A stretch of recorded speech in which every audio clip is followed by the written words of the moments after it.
세계 최저 수준 출산율을 끌어올리겠다며 정부가 어제 저출생 대책을 대대적으로 발표했습니다.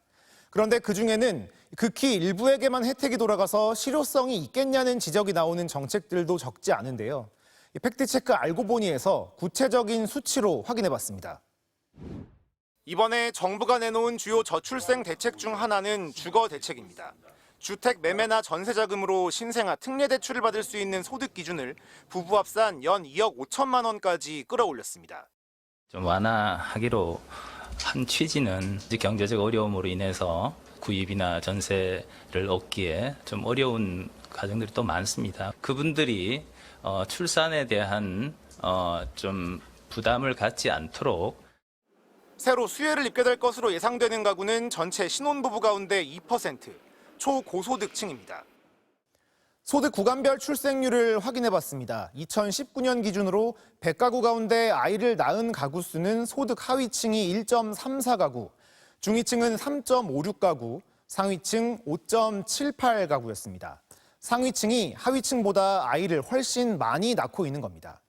2010년과 비교해봐도 하위층의 출산 가구는 51% 감소한 반면 중위층은 45.3%, 상위층 24.2% 감소하는 데 그쳤습니다.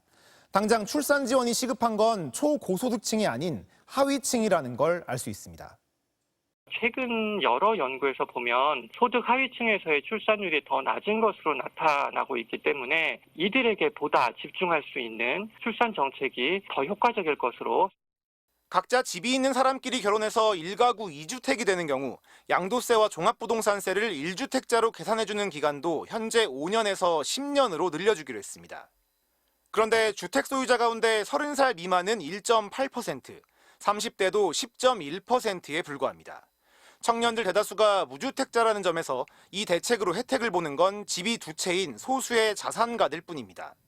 수혜를 받을 수 있는 사람들은 이미 일자리나 소득에 있어서 경제적 기반을 갖춘 청년들이기 때문에 다수 저소득 일자리가 불안정한 청년들이 출산과 양육을 하는 데는 실효가 없는 그런.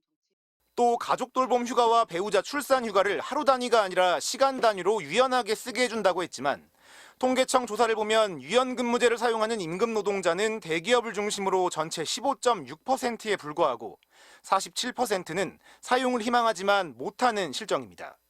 학사와 석사, 박사를 5년 6개월 만에 따게 해서 사회 진출을 앞당기겠다는 계획도 저출생 정책으로 포함됐는데요. 지난해 대학 졸업자 수가 54만여 명인 반면 박사학위 취득자는 17,000명 선에 그쳤다는 점에서 실효성에 의문이 나오고 있습니다.